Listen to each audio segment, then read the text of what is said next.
I'm having a late dinner.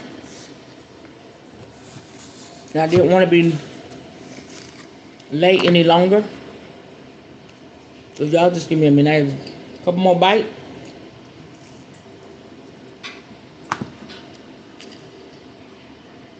Good pizza. My daughter ordered. And we good. How's everybody doing tonight?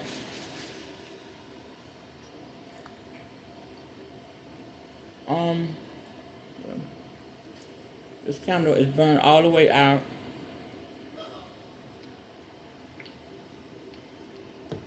I need a candle, y'all.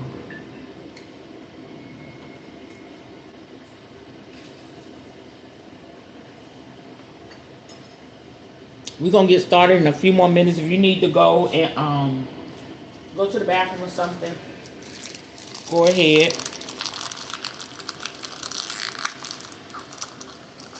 Hey sis. Girl, it's been crazy. But I'm pressing my way. Alright, let me light this candle.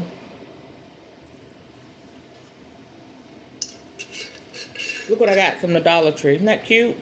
I gotta put some salt down at the bottom for protection. Hold on. Or some herbs, but I'm gonna do some black salt. Move my food here.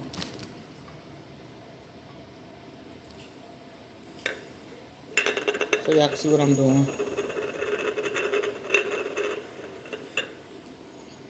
Just at the bottom. And I'm gonna put some herbs.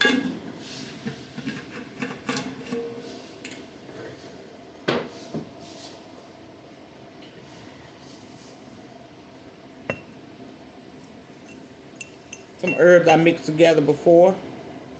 Ain't that cute? Okay. Don't need much. Smell good. So I got cinnamon in it. I smell that. You get the mix of stuff you don't quite remember.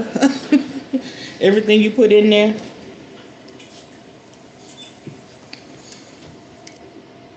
I like how safe it is. I can put it right there.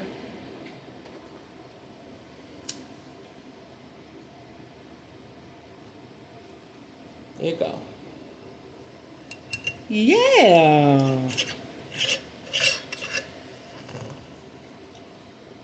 That is perfect. I love that, y'all.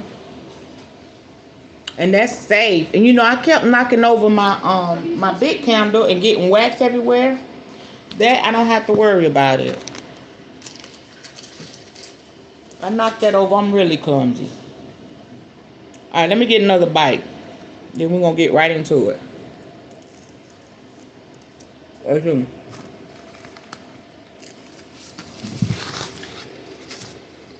We're gonna have excuse me, y'all. One more mindfulness meditation, and we'll be done with this. This chapter has been very, very good, very intense, very powerful. And then after the mindful meditation, we're going to go into devotion. I already know that's going to be good. And I like how it is speaking to every area of my life. I can't speak for y'all, but it's speaking to every area of my life. It's also helping me to appreciate where I am in my spiritual walk. Every day is not peachy creamy. Some days I'm just like exhausted. But one thing for sure, every morning I wake up, I sit Indian style, and I'm thinking and I'm grateful. I find myself being more kind to myself in my thought pattern and more appreciative of myself. Not looking to somebody else to fulfill those what we call voids Not to say like, you don't be like, I wish, it'd be nice if somebody was there to, we still have those thoughts. I still have those thoughts. But I find myself being more fulfilling to myself, which helps me understand and accept how other people are flowing. Even if what they're doing is offensive, or maybe set out to hurt me because they're mad, I don't even respond to it like I used to. It's like, okay, people have, it's their choice. They have the choice to make their choices. And now I can understand, whatever choice they make, even if it's set out to hurt me, they're only hurting themselves. You know what I'm saying? Like, it is what it is. Seriously. I'm sorry, y'all. I'm trying to let this go. Hold on. Okay, I'm good. It is what it is.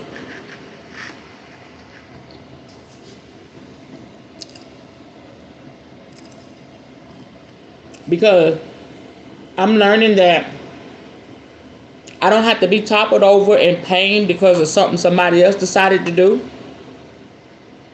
Because of their ego, because of their insecurities, because of their selfishness, and because of their bitterness. What I'm discovering now, and we're going to get started. I just have to tell y'all this. I know I'm chewing and talking, so rude, but I'm almost done. What I'm discovering now, people do a lot of things because they're selfish.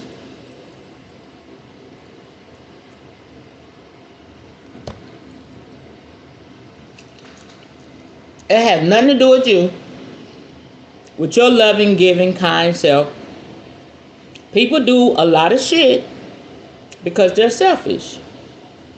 And we've done things. Everybody does something. You just thought about yourself at the moment. You know what I'm saying? How you feel, how it makes you feel, what you're going to do, how it's going to affect you. We can all identify with that. But the more we walk into our spirituality and, we do so much to find a higher self, we become better people with better characters, making better choices. And that's what I discovered. Especially when it comes to relationship. People do shit because they're selfish. You know what I'm saying? That's the only way to explain it. Yeah, we know the underlying issues, but overall it's being selfish. Let's think about it. If somebody's showing you love and care and attention and being there for you and being open, being understanding, and you can't give them that back, and you say you love them, you're selfish as hell. Period. Oh, all I can think about, I think I put my boyfriend on blast. I went into his accent. All I can think about is, I just couldn't think of anything. Yeah, I'm putting him on blast. But he's not the only one. But people can be selfish. Our family members can be selfish. You know what I'm saying? It has nothing. I know it's hard for you to receive that, but it has nothing to do with you. I mean, they're just being selfish. You eating too? I'm glad we on one accord tonight. I mean, it is what it is. Like, it's been time, and I'm getting okay with that. That when he goes through, I might, because the sister already put it out there. When he goes through things, he goes into himself. No matter how many times I said, I'm here for you. You've been there for me. I want to be there for you. I don't like when you go on to yourself. I like to know what's going on. A year now. You understand? Selfishness. Selfish. Also showing him being a spiritual person. He's not doing all the work that he should do. And and I know he snoops around, watch my social media. So he probably gonna watch this video and be like, she's right. Yeah, babe, I know I'm right. Because if you're gonna have relationships, if you're gonna have relations, if you're going to say you love somebody and open up that space for someone, can't be selfish. I mean, and that's just not romantically. That's just not romantically. It looked like somebody just splashed white paint in the front of my head. I feel like Storm. That's so cute. That's so cute. And that started because I was picking out, when I used to see when my hair was black, I see the fine white hair and I kept picking them out. My ex-husband said, stop, you're going to have gray right there. And he ain't never lied. But I got it all the way through my hair. It's pretty. But right here, I have to pick them out. That's what my ass get, but it's pretty. Anyway, if you're going to open up that space, you know what I'm saying? And like me doing what I do, I can't be selfish. If you're going to be on social media, if you're going to be an influencer, especially being a healer and a spiritualist that's doing readings and stuff, we have to give up ourselves. And sometimes spirit will tell you to be selfish because you give so much of yourself.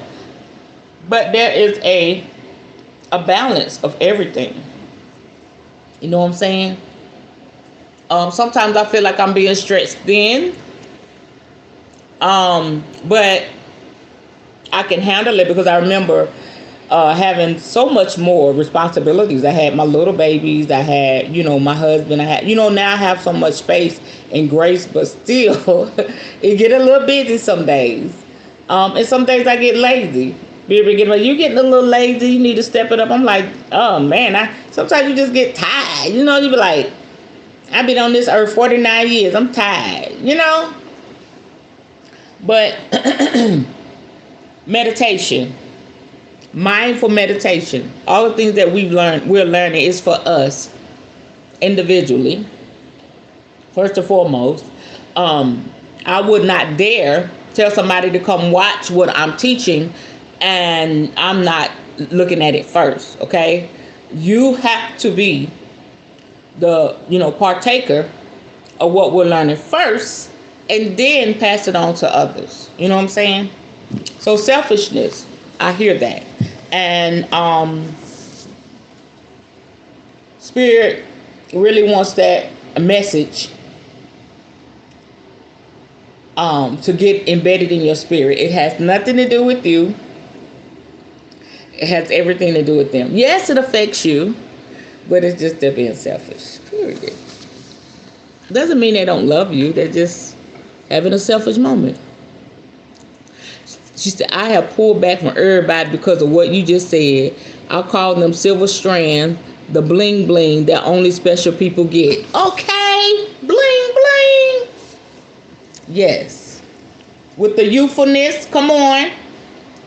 It's quite confusing. I'm like, and people put gray hair in their hair for style. They don't even be gray. They put it in their hair. So somebody may say, oh, look at the style she got. No, baby, this is mine. Mine. Okay? Yeah. That selfishness is, if we got to be more open and loving to each other. For real. Especially if, if you're going through something and people are concerned. It is what it is. Okay, let's chime in. 2, 4, 5, 6, 7, 8, 9. Okay, we're going to stop right here. We're going to talk about 9 topics tonight.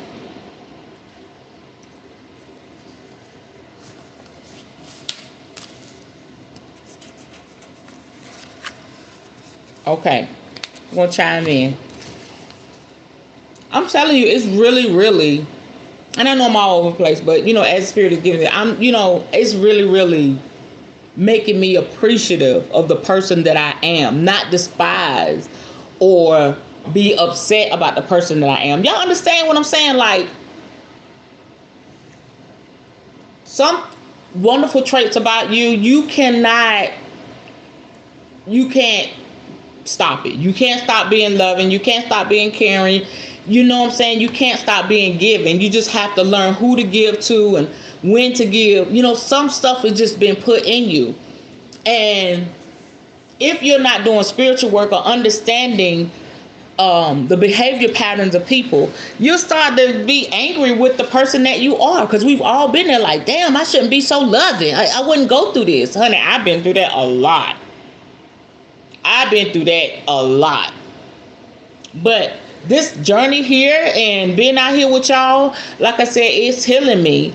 And it's making me appreciative for the person I am, because one day, somebody, okay, is going to be able to mirror what I give. And I don't get so angry and mad and ready to fight folk because they can't receive or appreciate the gifts that Spirit has put in me for the world, for my partners, for my children, for anybody. This is what Spirit gave to me. I can suppress it, I can shut down, but guess what? It's not going nowhere. You still gonna be loving, you're still gonna be giving, and you know who it hurts the most? When we just say, I'm not doing that shit no more, it hurts us. When we turn our gifts inward, it hurts us, because it's not meant to lie dormant. It's not meant to, go stale or stagnant. The more you give, the more Spirit gives to you. The more you love, the more Spirit gives to you. You know what I'm saying? It's like rivers of living water. You know what I'm saying? It goes out, comes back, or goes out, come back. It's a well that never runs dry. It can only go stagnant. You understand? Let me break that down. Just what I said. Your gifts, your love, your care, your giving, your blessing, all of that, it's a well. It'll never go dry, but it can become stagnant. You understand? Because if you just say, I'm not going to do that no more, that's just sitting there, it can go stagnant, and it can stink. For instance, what if I say, I'm not going to love anymore. I'm not going to do this. I'm not going to come online and help people no more. Spirit going to keep talking to me. But if I make up in my mind that I'm not going to do this anymore, guess what? It's going to become stale. How does it become stale? I become bitter and nasty and mean. No, we can't do that. Keep that well flowing. Keep it flowing, because you got to understand, everybody's not the same. And we can't blame everybody for something some knuckleheads did. Yeah, there's many of knuckleheads, but there's people out there that really, they're waiting for you to come along, and they appreciate you. You know what I'm saying? And then a lot of times, by the time we get to people that appreciate us, they done been through some shit. So when we all come together and you see each other like, are you really like me? That's how I am about my admins. You know what I'm saying? My admins of Light Seers Connect, I'm like, oh, you really like me? So it takes a moment to even believe it. It takes a moment to even receive it. You just like, you can't believe that there's finally somebody in your life like you. So now you got to knock down all those walls of distrust, pain, all of that, because of something some other knuckleheads did. But guess what? It's going to be worth it, especially if somebody come in your life just like you. Period. Right. Okay. I just felt led to say that. All right. Let's go ahead and chime in. Woo. Let's change this. Y'all, I kind of want to change these rose petals.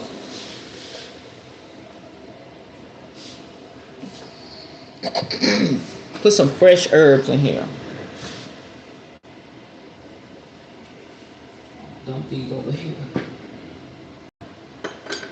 I don't waste nothing, honey. I don't know what I'm going to do in that one. That little glass and got herbs and salt in it. I'll figure out something. But I'm going to put some fresh herbs in here, the ones that I mix all up in the bottom of my bowl. And let's do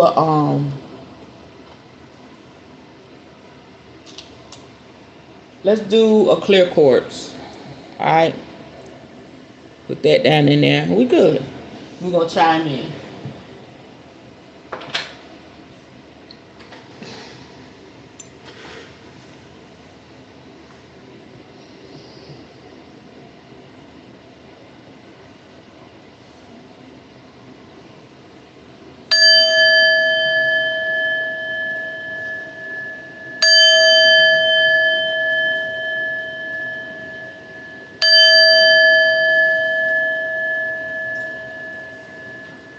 Y'all, that felt fresh and new, didn't it? It sounded and felt fresh and new. Okay, Spirit, I see you.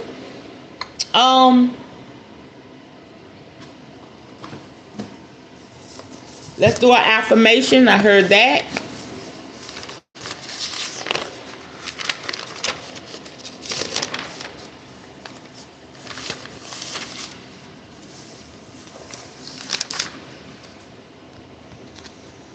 Let's go prosperity.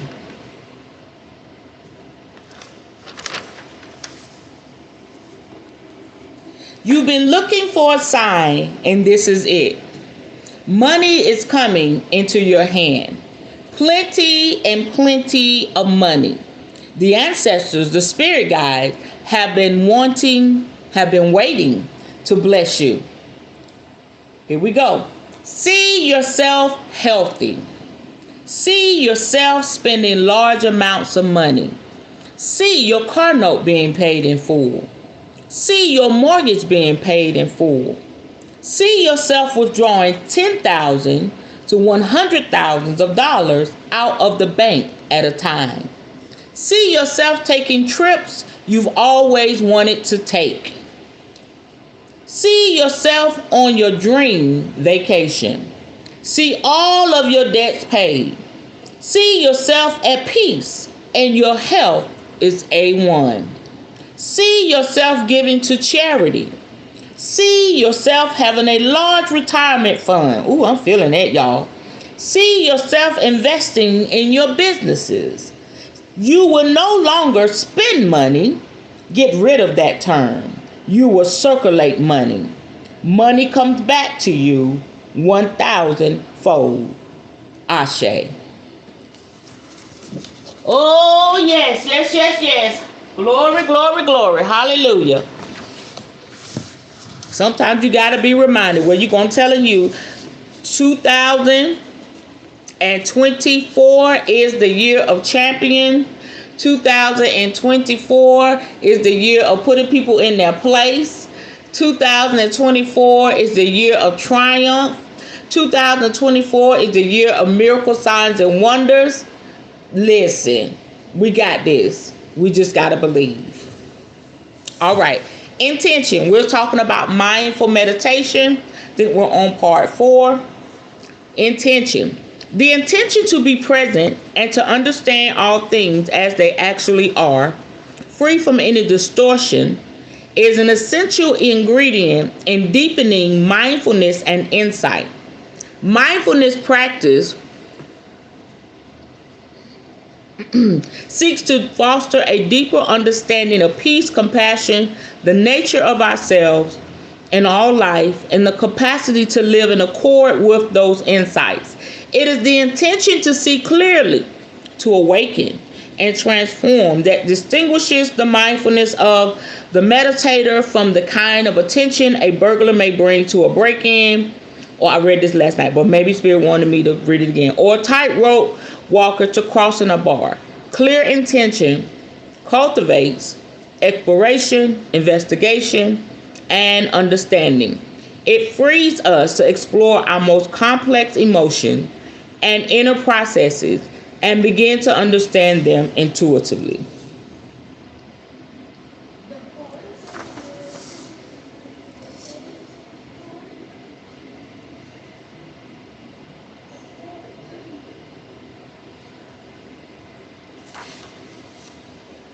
Okay, y'all, I'm going backwards. Okay, we already did it.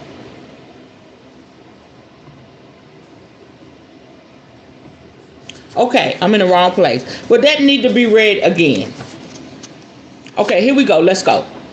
Universal story. Now I'm on point. The second area of understanding to which mindfulness is directed, we may call the universal story. It is understanding the universal principles of existence that apply not only to us, but to all life. It is a dimension of understanding that takes us beyond the boundaries of our personal world and forges a deeper sense of interconnectedness with all life. In this expansion of understanding, we are able to bring a wider and deeper perspective of exploring our own inner worlds rather than being so deeply entangled in the details and issues of our momentary experiences.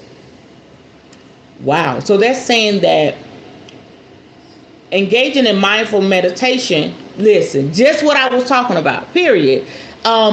It takes away selfishness. You know, when we are just so engaged in ourselves and what we're going through, you know, we don't think about the next person. We don't think about the homeless man on the street. We don't think about the single mother struggling with her 2 babies. We don't think about the young lady that's in college and her grandmother is in a hospital sick. You know what I'm saying? All we can think about is us. And guess what, y'all? We can't beat ourselves up on that because we go through some shit, right? But being engaged in mindful meditation helps you to think of the world as a whole. Okay? And me, in my selfish mindset, in my overwhelming, in my little finite mind, the first thing that comes to me is, and y'all know I'm gonna be open, like, damn, do we have room to worry about anybody else? Do we have time to worry about anybody else? Why should anybody else shit matter when I got a whole pile of shit I'm worried about? Well, it is what it is. Spirit wants us to be more open and mindful of the things that's going on around us. And I believe it's to help us to see how blessed we are and how much bigger we are than our problems and our issues in our everyday life. And we can embrace so much more than what we think if we wasn't so engulfed in what we're going through. This is why we have magic. This is why we have candle work. This is why we have affirmations. This is why we have the tarot card reader. We have the prayer warrior. We have the preacher. We have the pastor. You know, I want to bring everybody into this in a positive way. This is why we have the spiritual mothers and fathers. Wherever you are in your spiritual walk, they help us to see life beyond what we're going through and to appreciate. I feel that. My. Oh my goodness. And to appreciate the things we cannot see that's helping us. Our ancestors, our spirit guides, the Holy Spirit, you know, God, Jesus, Allah, you know what I'm saying? Whoever you serve, it helps us to see beyond this physical realm and tap into the things that we cannot see, but we know them to be there and we know them to be true. Okay?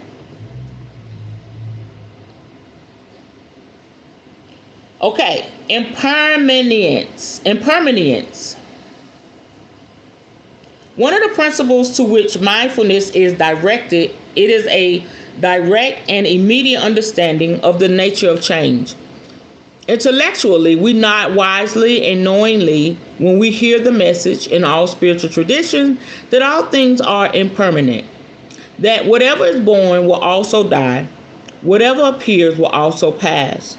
The experiences of our lives constantly teach us about impermanence. Yet it can be one of the most difficult areas of understanding to integrate deeply. In moments of pain or struggle, we become enthusiastic advocates of the teaching of impermanence. We want difficult situations to end. We want to be parted from people who we struggle with or dislike. In moments of pleasure, excitement, or attainment, we tend to develop bouts of amnesia. In the excitement of new attainments, delightful experiences, or relationships of closeness, we tend to forget that even all of this is not exempt from the natural rhythms of change that are intrinsic to all life. The understanding of change can be direct and experiential. It is an understanding which on this level can radically transform our lives. As our understanding of change deepens, we are inclined to live more simply, to let go with greater ease, and to bring a more profound quality of acceptance and ease into the inevitable changes that occur in our lives. With the deepening of our insight into impermanence comes a capacity to live our lives fully and in harmony with the way life actually is. Basically confirming what I said.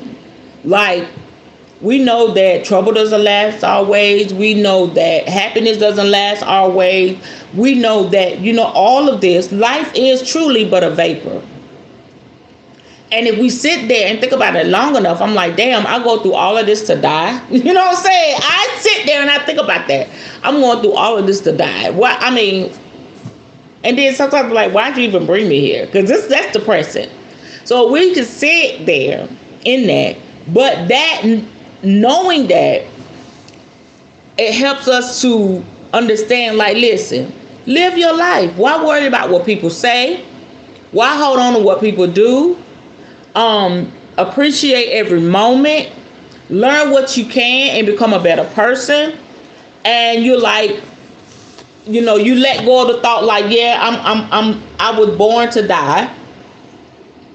At that appointed time, but when you become at peace with that, you're like, I need to live my life. I need to not be so bitter. I need to not be so unforgiving. You know what I'm saying? I need to not hold on to things so tight because I can't take the shit with me. And I told y'all, I watched my mother. She liked things. She loved nice things. And she would just get things. She's like, I gotta have it. I never heard her say, I can't take this with me. She enjoyed every moment. But we feel like our loved ones, especially our parents, should live forever. And y'all, the most painful thing was to see my mama gather these things. Let's go shopping. I told y'all that. And she really couldn't take the shit with her. I don't know. That did something to me. That changed my mindset about a lot of things. We really can't take this with us. And I know this is really going to be, probably like, damn, you say that? I'm thinking that deep. Even the beautiful dress and jewelry and all of that we got for her from David's Bridal, she couldn't even take that with her. And let's go a little deeper. She ain't concerned about that shit. She like, woo! No more pain, no more just floating around, come talking to me, looking over her. You know what I'm saying? Life is really but a vapor. And so mindful meditation helps you to accept that and live life. See, that's the beauty in it. I want you to take the beauty out of this. That should free you right there. If you're religious, if you're traditional, if you're still angry about what somebody did to you, if you're still upset about how something didn't go, you felt like you were done unfair, if you just think about life is really but a vapor, and I'm wasting my time on something that's not going to benefit me in the long run, that I can't change unless spirit change it or give me insight on changing it, you will live life to the fullest. If somebody in your family is not speaking to you, I don't care if it's your own child. One of my children not speaking to me. Why the hell am I going to waste my time crying about that? Listen, I'm almost half of 100 years old. Okay? My baby still got a lot of life, still in the 20s. Okay? I can't hold on to that. You understand? I've got to smile. I've got to live a life that's fulfilling, be happy, take care of myself so I can feel good while I'm here. All of that. You really learn just to let shit go. I understand that saying that. I'm going to get something with it on. You let shit go because it's shit. It don't smell good. It don't feel good. You want to flush it. Let the shit go. And let spirit work it out the way it's supposed to be worked out. And a lot of times we waste time crying when we could be somewhere laughing and having a good time. You got to look at the good things. My baby's well. My baby's walking around. May not be talking to me, but he's good. You understand what I'm saying? Yeah. Tap in. Tap into your inner world so you can have a better quality, in this outer world. I hope that makes sense. It says, I got to read this again. With the deepening of our insight into impermanence comes a capacity. That means it expands. A capacity to live our lives fully and in harmony with the way life actually is. Repeat after me, my fellow brothers and sisters. I will live my life fully and in harmony with the way life actually is. As we bring mindfulness into our perceptions of our body, feelings, mind, and the whole tapestry of impressions we receive from the world, what we experience is constant change that we cannot control or prevent. Our bodies age, go through illness, become frail, and die.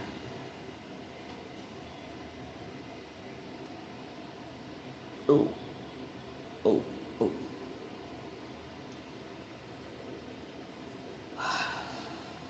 Right? What we love in one moment, we may come to hate in the next. Our excitement turns to depression, our anger to forgiveness, our interest to boredom. A judgment or conclusion that appears so convincing in one moment is questioned in the next. Thoughts appear in our minds like an endless stream of sparks, arising and disappearing. Just as our inner world is constantly undergoing change, it is an essential principle of all life. Here too, there is minimal control or predictability. People come and go in our lives. There is union and separation. We experience gain and loss, praise and blame, success and failure, beauty and ugliness. All of life swims together in this sea of change. Without understanding, we frequently feel ourselves to be a victim of the unpredictability of life. Everything I said in the beginning, y'all. We may struggle to create order, guarantees, and certainty, but in doing so, we are hiding from one of life's most fundamental truths. When we reject the flow of life, we live in conflict, suffering not because of the nature of life, but because of the depth of our attachments and resistances. Wow, y'all, I promise you I did not read this before. I said this in the beginning. When we understand deeply the nature of life, we learn to live in harmony with it. Acceptance, seeing clearly, bringing balance are all aspects of mindfulness practice. As our practice of mindfulness deepens, so too does our understanding of the nature of change. Increasingly, we are established in our attentiveness that is steady and unwavering, clearly perceiving the subtle arising and passing held within our experience. We understand that there is nothing that is solid, lasting, that can offer to us a sanctuary from life. In the light of this understanding, we are increasingly less inclined to try to grasp or preserve anything at all, but to let go with ease and grace. We learn to live in harmony with the way things actually are, being fully present with and responsive to all things, but holding on to nothing. This is making me so emotional.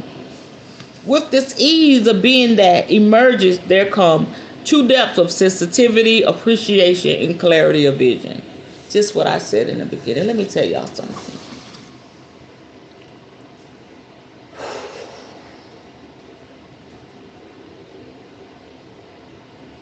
We just need to learn to relax and flow. Be the best person we can be in whatever profession or whatever we decide that we're going to do for the world, for our family, for our mates, for our spouses. We can only be responsible for what we do.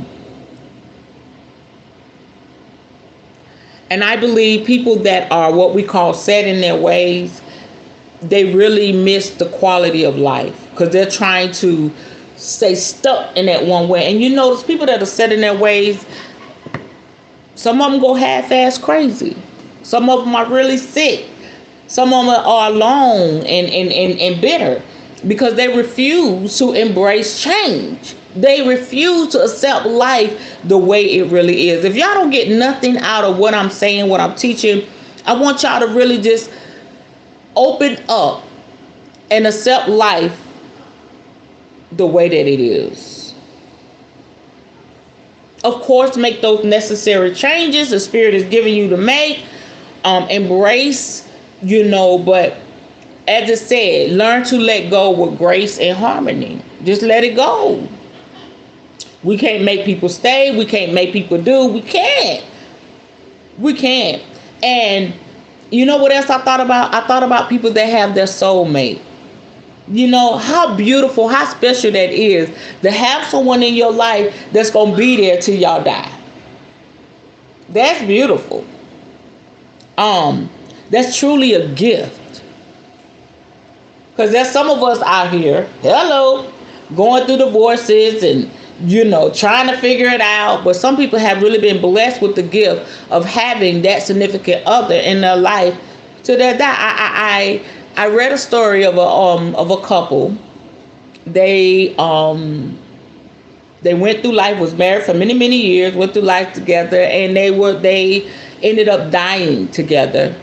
And I think the family put their beds close together. They were sick, dying, and when they passed, they were holding hands. That's truly a gift. Some people have that gift to show the world that your soulmate. Everybody has a message in their relationship status, whatever that is, because love is a big thing we deal with. Love and hate. It can be applied to everything in our life. You either love it or you hate it. And so it just took my mind to that, because life is forever changing, but to have somebody in your life that's going to be there and watch you go through the change. Oh my God, how beautiful is that? And I've taken care of a lot of couples. And I see where they are now. And I would look at their beautiful pictures, we got married at 16, 17, 20, 21. And you're still here with your spouse, and they now have dementia or they're bedridden, and you have to push them around. Things are not like it used to be, but you're dedicated and devoted. You know what I'm saying?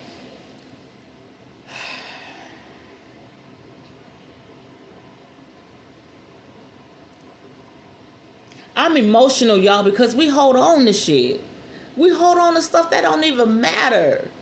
We throw away people because we think that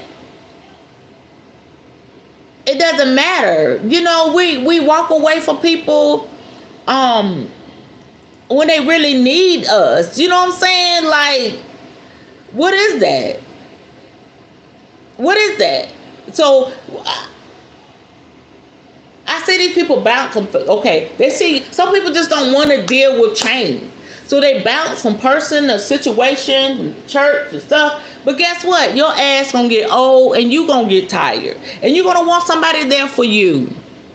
I don't know why Spirit got me saying this, but I'm gonna say what Spirit wants me to say. So we learn to live in harmony with the way things actually are, being fully present with and responsive to all things, but holding on to nothing. With this ease of being that emerges, there come true depths of sensitivity, appreciation, and clarity of vision. The nature of discontent. Every meditative tradition is represented as a path or a journey, a seeking for happiness, oneness, and freedom. What motivates anyone to undertake this journey is some level of awareness of discontent, unease, or lack of fulfillment in their current life. The way of seeing or the quality of the relationship. A core element within every tradition is to bring about the end of suffering in all its many forms. The suffering of separateness, greed, fear, limitation, conflict, and struggle. Understanding the nature of all of these forms of discontent also plays a central role in all meditative traditions.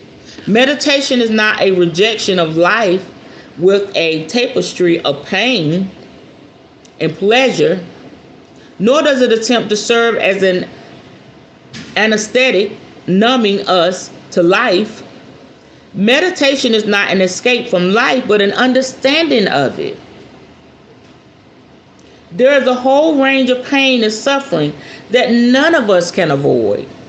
Grief, loss, illness, and death. There is also a whole realm of suffering and struggle born of confusion and misunderstanding. It is here that there is an urgent need for us to deepen in understanding. Part of mindfulness practice is to bring about the end of conflict, unease, and struggle born of confusion and misperception. In other words, it's saying if you decide to walk this journey of mindful meditation, it's gonna give you ease in some areas. You know how sometimes, like, I know one of my fears was like losing a parent. You know, I believe if I would have been in mindful meditation, and although I was good, but I believe I would have been better when my mom passed. Because sometimes I'll go into this mindset and I'm driving along and I'm okay and it'll hit me and I'm beating the steering wheel. You know what I'm saying? I'm like, oh, mom. You know, I got a picture hanging. I'm screaming at the thing. You know, about to just, you know. But meditation gives us a better understanding that it's the cycle of life. And I told you I had that dream shortly after my mom passed, and she was like, you know, I was trying to rescue the snake was about to eat the rabbit, had coiled itself around the rabbit, and I was like, Mama, we gotta save. She said, no, baby, the snake gotta eat too. It's the cycle of life. This is what Mama was telling me. It's inevitable. Having your heart broken is inevitable. Being in pain is inevitable. Going through with family is inevitable. You understand? Feeling like you're going to lose your mind because of a situation, it's the cycles of life. It's life. It's life. It's life. And we can't stop it, but we can understand it and be at peace in harmony with it. Well, I be damned. I be damned. That takes the discomfort. That takes the dis-ease out. You know what I'm saying? It's like, okay. Even to the fact where it says, when you change, when things you don't believe or you question, okay, you become okay with it. Oh my, feed that to the religious folk. But we as spiritual people, we understand that. Like, Yeah, when you start to really awaken, instead you be like, oh man, look, I don't have to. You understand?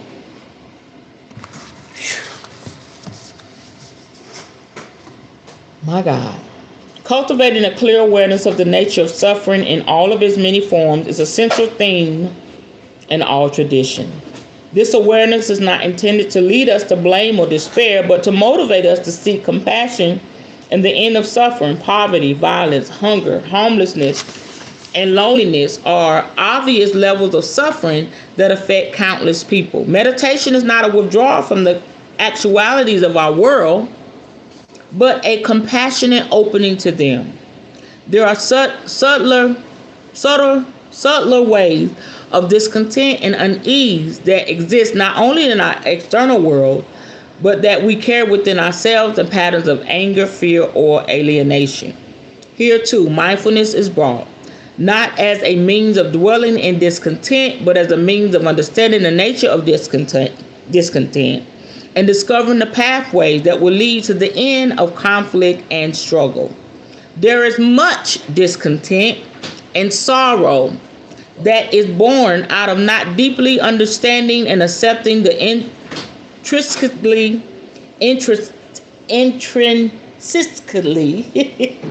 it's intrinsically, okay, unreliable and uncertain nature of life. Dissatisfaction becomes a powerfully compelling force in our lives as we search for reliability, security, and predictability outside of ourselves in attainment, possession, or people. Experiencing loss, resentment, and frustration when we do not find the certainty we seek for can become a fuel for even greater restlessness. We live in a changing and fragile world, and security is only illusory. It's an illusion. Mindfulness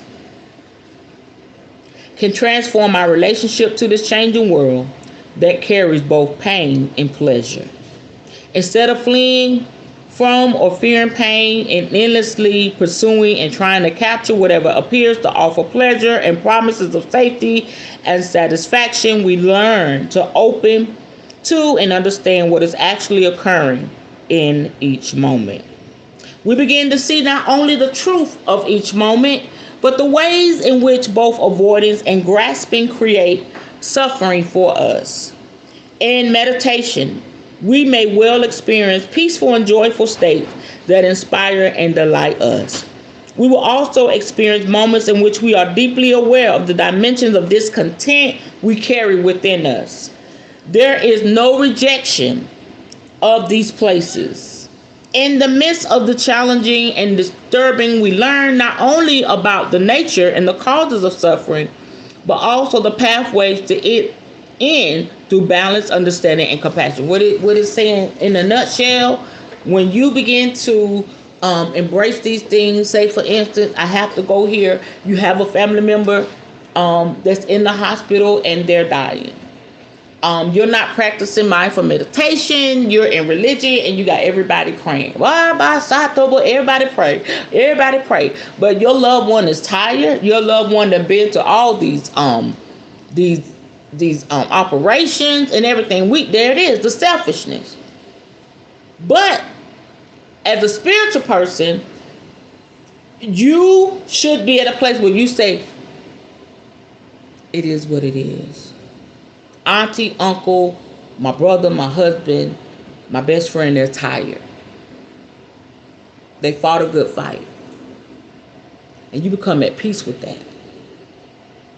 And I didn't understand that. When people would go and they would tell their loved ones, you can go. It's okay. We're okay. You can go. I understand that now. You get an understanding. There's no way, of course it's painful. You can't avoid that pain. You can't avoid that suffering, that grief, that loss. You can't, but you become okay with it. And I believe that's given me such a better quality of life. I believe it's going to preserve my mind, my body, my spirit as I get older, because I'm learning just to let it go. I told y'all I had all this stuff in storage, holding on to my stuff in Ohio, holding on to mama's stuff, and blah blah. And Spirit said, let it go.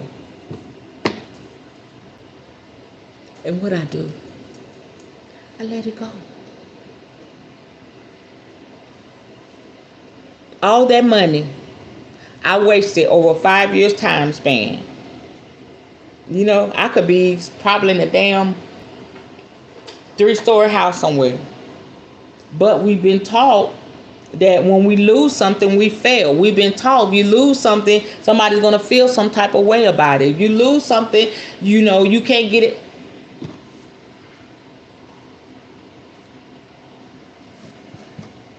That goes for marriage. Can't make somebody stay. Okay?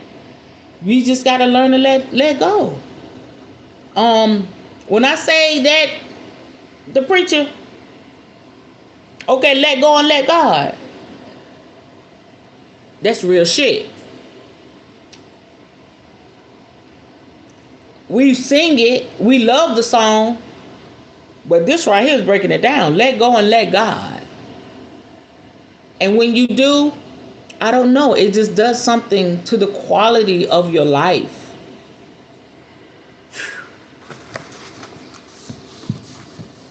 Selflessness. Listen to that, sis. When I talk about selfishness, selflessness. Okay, let me see how much more I got. 1, 3, 4, 5, 6, 7. Okay. This is the last one. All meditation traditions point to a discovery of a way of being and understanding of reality far vaster than that which is defined by our minds, bodies, and perceptions. The words that are used to describe this awakening vary. Godhead, ultimate truth, enlightenment, original nature, all point to a dimension of being in which there is profound freedom. Mindfulness meditation holds awakening at its freedom. Mindfulness meditation holds awakening at its heart. Part of this awakening is discovering a profound understanding of selflessness. There are mistaken ideas in existence that believe that meditation attempts to eradicate the ego or annihilate the self-meditation. Does not endeavor to do this. It is a journey to discover what is true and what is false and the notions of self we carry. Just as in any other dimension of our experience, we can carry with us in our lives a belief in self, which is perceived as solid, substantial, and separate from everything else. This idea of self is a composite of our beliefs, opinions, conclusions, our body, mind, and personality, our memories from the past, and our hopes for the future. Our notion of self has boundaries and descriptions that we seek to protect, and yet at the same time feel limited by. It is a familiar territory that provides identity and ways of responding, yet it is equally the territory that fosters the pain of separateness, fear, and self-consciousness. The solidity of the notion of self is maintained through the process of identifying with the variety of events that occur in our body-mind process. By identifying with a thought, a feeling, a possession, we are able to say, I am, I have, and I know. Mindfulness is brought to explore those moments of identifying, and the semblance of solidity begins to dissolve. Just what I said. We limit ourselves. The shit we believe, the shit we hold on to, the shit we hold at a high standard. I am. You know what I'm saying? I know.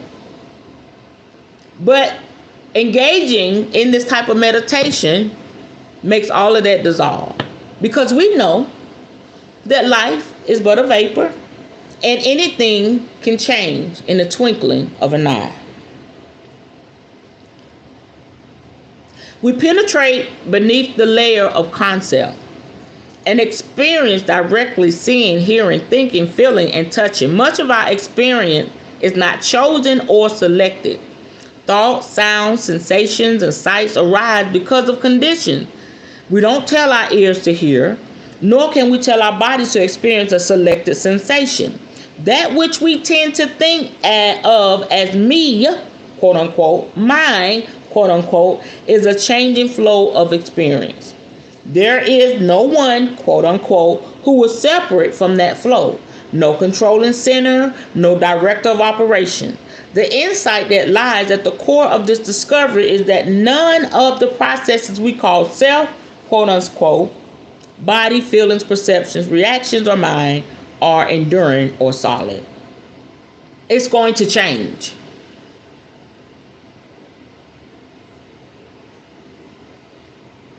It's going to change to serve our highest good. It's going to change for us to,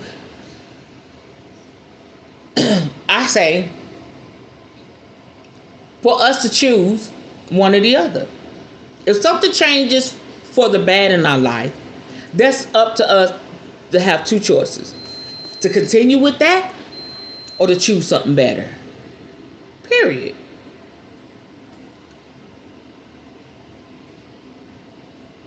Our experiences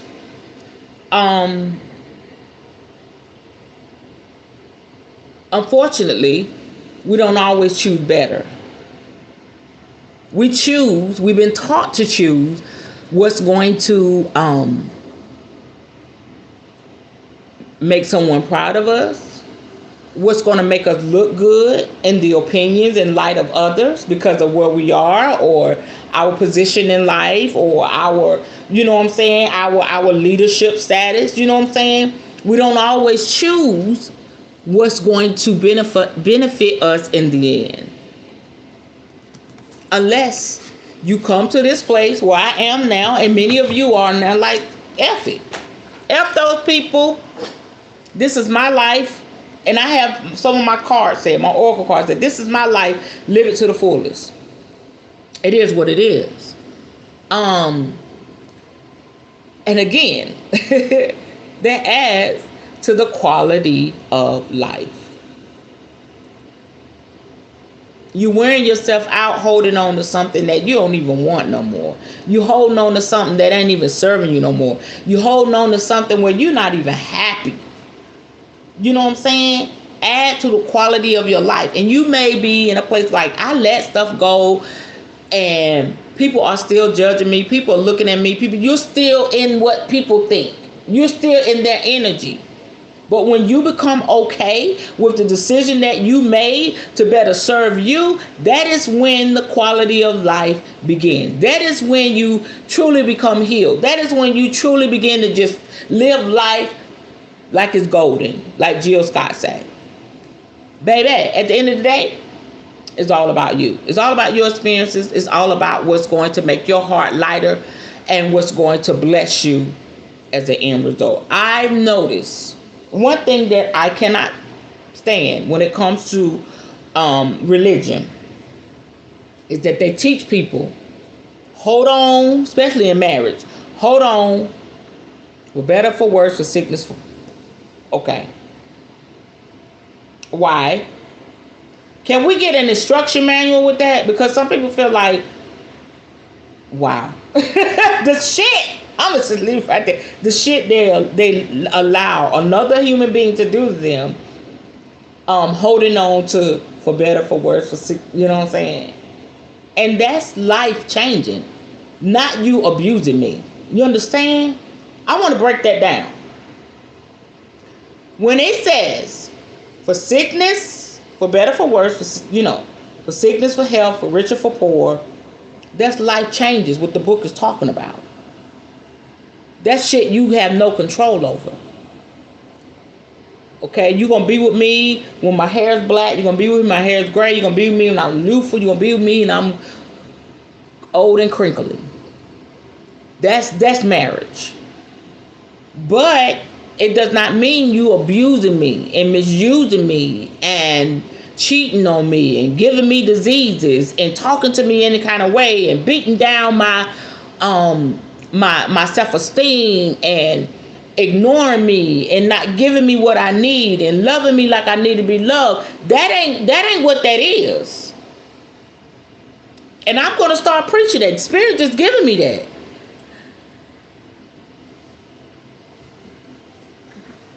Yes, we make mistakes. We're not going to cross every T and dot every I. But if my spouse makes a mistake, my partner makes a mistake, I should be used to them coming and saying, I need to make it right. I apologize. I love you. And I'm going to make it right. Not going around robbing barnyard over and over again with the same shit. That's not honoring your vows. It has now become abuse on all levels. And you may say, well, he's not beating me. She's not beating me.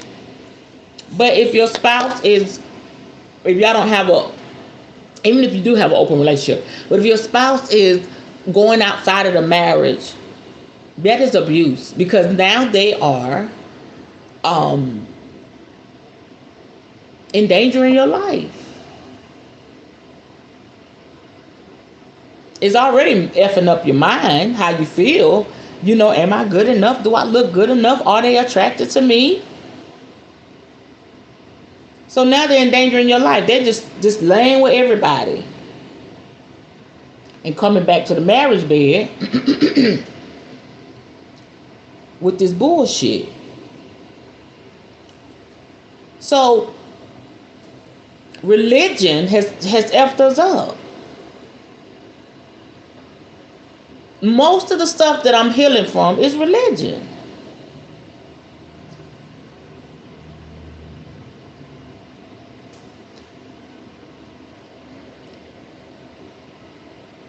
Selflessness.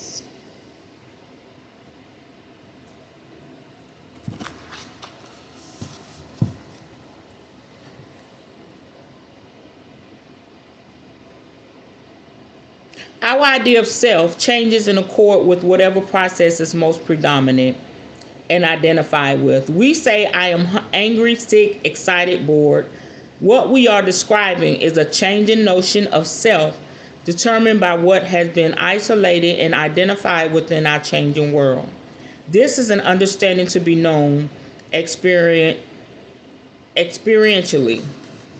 As we deepen in meditation, our awareness of this becomes increasingly subtle on a moment-to-moment level. We are less tempted to draw conclusions about ourselves or to accept our belief system so readily. We feel less inclined to be judgmental inwardly or outwardly. We are more easily able to be present within the flow of our experiences without interference and to let go of the variety of images and descriptions through which we describe ourselves. We begin to have glimpses of a vaster way of being in which there is profound joy and peace. Mindfulness meditation is a deepening understanding of the nature of our inner and outer life. Acceptance, balance, calmness, and immediacy of seeing lay the foundations for insight to emerge. The purpose of insight is to transform and to liberate. It is a natural unfoldment, not requiring willpower or forcing, but requiring only the simple, mindful attending to each moment. Let me read what Sid said. Maybe this process is to lose the false self that we have picked up for so many reasons, to become centered in self. Religion and society forces marriages that should have never been put together from the jump. Oh my God, haven't we seen it in church so many times? Oh, she's pregnant. Hurry up and marry her. Oh, y'all slept together. Y'all need to get married.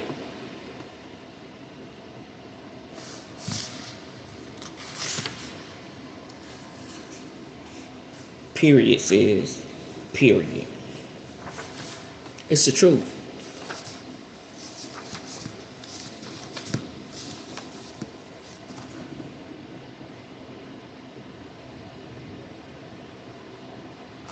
That's it. That's all for tonight.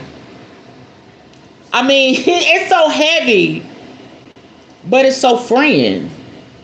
It's almost like teaching this and learning this and applying it to my life. I just feel like a kid. Like I'm a kid again, and I could just go play in the sandbox. Just put sand everywhere. I don't care if it's in my hair. I don't care if it's in my shoe. Whatever I build, I'm building it. Ain't nobody got shit to say about it. You know what I'm saying? Like, it's lovely to me. It's beautiful to me. Even if I just make a little hill, it's like, wow. You know what I'm saying? It's liberating. And a lot of people are not liberated. You're not liberated. This is why those of us that are spiritual, we can do the shit that we do. You don't care what I tell y'all. Spirit told me when I first started my journey, like, are you gonna go with Tayi? Are you gonna go with Tracy? What you doing? It was teaching me liberation then. I didn't quite understand it. Are you going to hide behind the fact that, you're not married, but you still engage in sexual activities and make everybody, no, I want to come out. You know what I'm saying? Like, it little just began to liberate me. This whole idea of heaven and hell, make it make sense. Why would you be created to be put on the earth? You didn't come down here with an instruction manual and all these different religions and different ways of living and all of this, and thousands of choices for this God that's supposed to be looking over everybody to depend on me to make the right decision for my life, choose the right religion. And if I don't, I'm down to hell, to a place burning forever and ever. First of all, damn it, I didn't ask to come here. Let's start there. But some people believe we did spiritually. But still, like, what? And that's terrifying. That's terrifying. That's why people stay in the shit they say, because it's like, if I don't do this, I'm going to burn forever. And then that don't make sense. That's bullshit. Because when you are out of this body, you are spirit, and we don't feel none of that shit. We don't feel pain. We don't feel fight. We're spirit. I know, because I've had an out-of-body experience. I know, because I died for a few. I wasn't worried about no having a hair. I wondered, shit, this is pretty good. Should I come back? Okay, let's make it make sense. Let's make it make sense. If anybody's thinking about, should I break free from this religious organization? Should I pick up these tarot cards? Should I meditate? Should I some people work with different spirits. I'm learning some people work with demons, and some people work with Satan. It's only energy. You know what I'm saying? Some people do Bane management, some people do life, all of that. And you'll wonder, should I, what am I? Baby, do what your life path is telling you to do.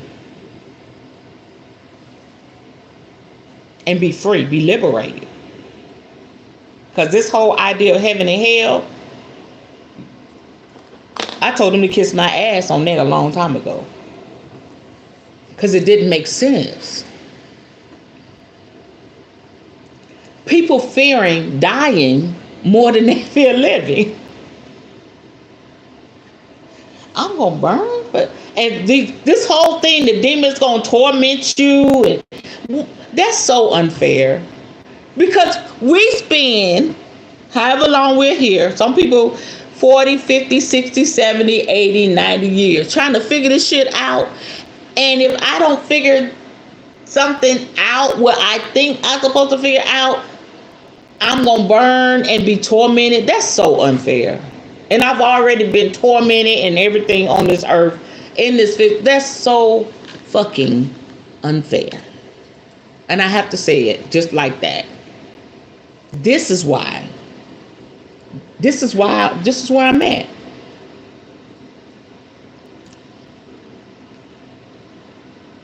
Y'all better get free out there. Now I stick with that, because whom the Son sets free, and I'm saying S-U-N, whom the Son sets free is free indeed, baby. That's me. I'm free indeed. If free indeed had a face, ding, that would be me. I said, bullshit. That's bullshit. Because then you go from, then you got the Baptists, then you got the Seventh-day Adventists, then you got the Church of God in Christ, then you got the Coded, then you got, like, damn, how are we supposed to figure all this out? Like, are you telling me it's like a puzzle piece? And if I, you know what I'm saying, it's like a bomb. Like the man that's supposed to cut the right cord so the bomb don't go off. You know what I'm saying? That's how people make us feel. Like, if I don't get the cord right, if I don't cut the right cord, I'm gonna blow everybody up. That's what religion is. Self-destruction. And I just be like, talking to Spirit, I'm like, I just want to go back and tell everybody I'm sorry. I didn't mean to. Spirit said that was your path at the time so that you could get here. Apologize for what? That's what you knew at the time. That's what you grew up in. They tell you not to meditate, not to clear your mind. That's of the devil. What? I mean, it's crazy. I want y'all to, if you're still in religion, you know what I'm saying, embrace the good things, but really think about what I'm saying. And I don't care if somebody get a little upset about what I'm saying, because if you're listening to me, if you're on my channel, if you're snooping around, Spirit is calling you to a higher place. You're not just here by happenstance because I'm entertaining. I am, but Spirit is calling you to a different place, because the whole fact of this woman was a pastor. She was an apostle. She was a prophet. All of that. And now she's a witch? What the flying? That right there should capture your attention. What the hell happened to her? Come listen, come see, come hear.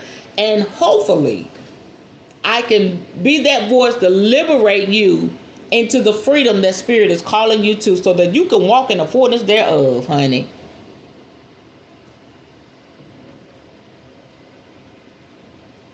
Come on. Sis says the liberation process is not, in big letters, for the faint at heart. You were chilling on the other side. Yeah, it's like looking for the people that's supposed to be tormenting me, because I know I'm a whole mess. Like, they coming into me, I say, well, I'm just gonna sit in this peace. I'm just gonna sit in this peace, because this feel, nobody comes with a pitchfork talking about you didn't forgive your neighbor. Now I'm gonna throw you in that chamber to be tormented for the rest. I wish a nigga would. Excuse me, y'all. That's how I feel. I wish a nigga would. All I done been through. Yeah.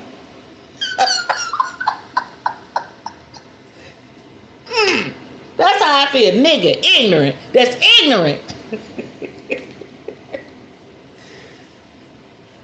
Gonna let people be how they gonna be. We all different colors. We look different. We talk different. And we supposed to believe the same thing. We all these billions of people in the world supposed to believe the same thing, so we can get to the same heaven. I'll be damned. That's boring.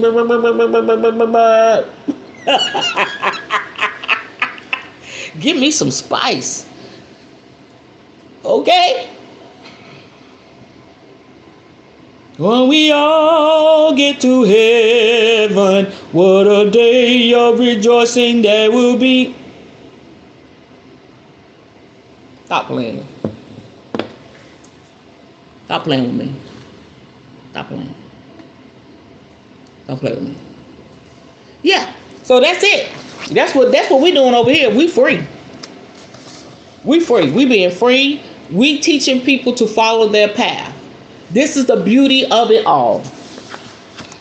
This is the beauty of it all. We're teaching people to follow the voice, because your ancestors are leading you one way and my ancestors are leading me one way. And guess what? It's so beautiful. We can all see each other on our path. We may cross paths. We may stop and talk. That's where the collaboration comes in. That's where the learning comes in. That's where the inspiration comes in. Not the condemnation and the damnation and the judgment. No, we come together and we share what we know and be like, that's why I love spirituality. I be like, damn, for real? You know, like let me ask my people about that. Let me ask my ancestors. Let me do some kind of work on that and see. And then in some way, somehow, you're able to collaborate and be able to incorporate some new stuff that you learned. You're not damned to a burning hell.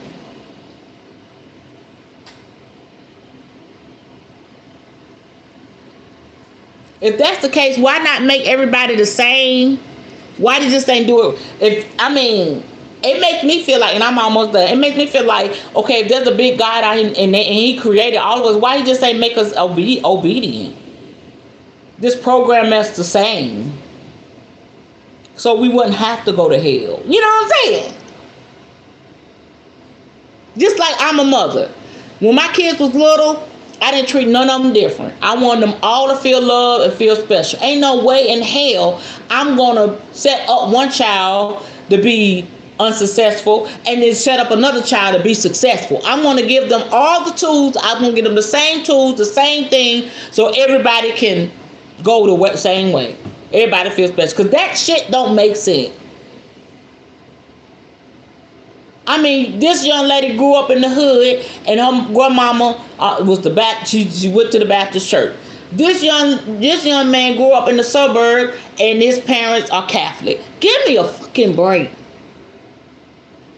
It makes me mad, y'all. It really makes me mad because we grow up thinking, living in fear and holding on to shit. We can't even enjoy life because we just condemn.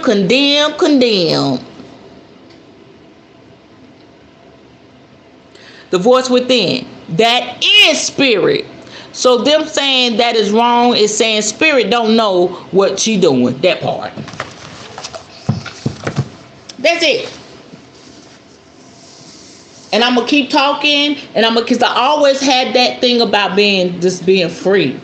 Being free. I'm so glad that I've always been a free-spirited child. I told you that was one of the things my mom would be ready to beat my head off about. After a while, she'd be like, Tracy gonna do what she wanna do.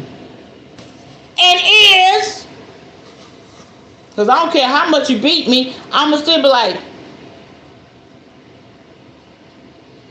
and I'm glad because Spirit knew I would get here. And I'm so glad I'm here because I didn't have to be here. I could have rejected it.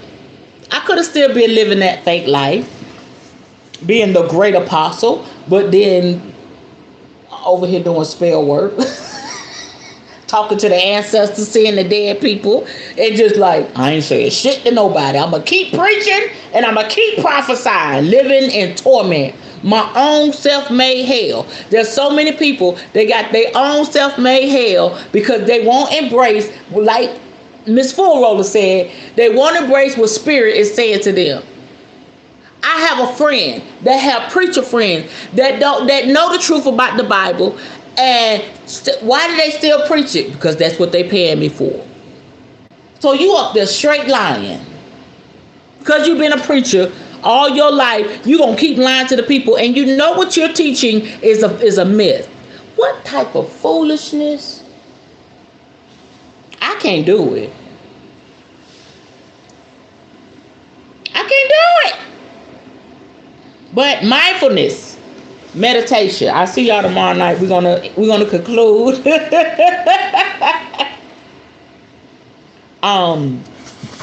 We're going to be talking about awakening, the practice of mindfulness of body, mindfulness with bare attention with with noting, mindfulness with investigation, mindfulness of space, and mindfulness in daily life. And so when we finish that, then when we come back, tomorrow is Tuesday. When we come back Wednesday, we'll be on devotion. This has been good as hell, y'all. So devotion will probably have 3 to 4 parts. And I think we'll finish this. This is great. I think we'll finish this out before the new year. And having this information, having these videos to go back to is really going to help us within the new year. Because I want everybody flowing in what Spirit has for their life. Okay? If it's in connection with what I'm doing, you know, somewhere we're interconnected, as the book spoke the other night. Some way, somehow we're interconnected. And being able to do so without judgment, without fear, being able to be me, you being able to be you, and we just flowing with the flow, that's a beautiful thing. No matter what our race, no matter what our age, no matter what, we're just flowing with Spirit, and we're loving on one another, we're accepting one another, and we're helping one another. That's all it takes. You know what I'm saying? Think about when you help somebody. When you help somebody, say somebody is an old lady. She falls in the middle of the street. When you help an old lady that fell in the middle of the street, do you be like, what's your religion? Do you believe in Jesus? Are you a Satanist? No. You don't, none of that matters. This is what spirituality is like to me. None of that matters. You just go because you're able-bodied, you have a loving heart, you want to help the young lady, the elderly lady, you just go and help her up. It don't matter what she come from, her race or nothing.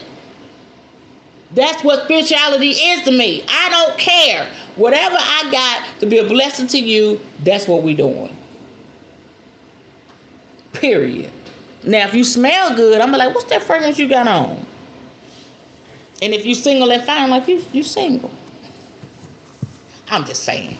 Just free and happy and blessed. Okay? Any questions? Any comment? All right, I'm done, y'all. Good shit. This is good shit.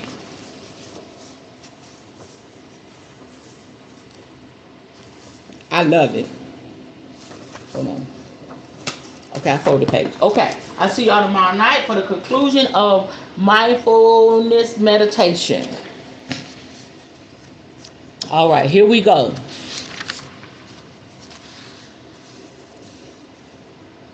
I'm going to do Psalm 91,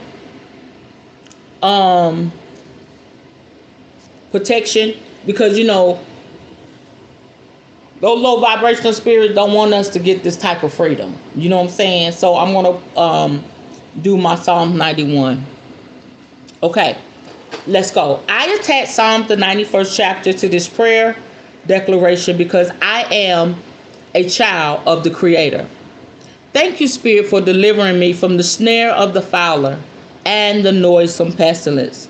Thank you that my enemies are falling at my side by the tens of thousands, and they will never come nigh unto me. Thank you that the angels are taking charge over me and keeping my family protected. It is your divine love that leads us into prosperous places forever and ever and ever. Thank you, Spirit, that when people hear this prayer, they will receive a miracle within 7 days. I thank you with a pure heart, respect, and gratitude. Ashe, ashe, ashe. I love y'all. I'm chiming out. It's been a pleasure, as always, and I'll see y'all tomorrow night.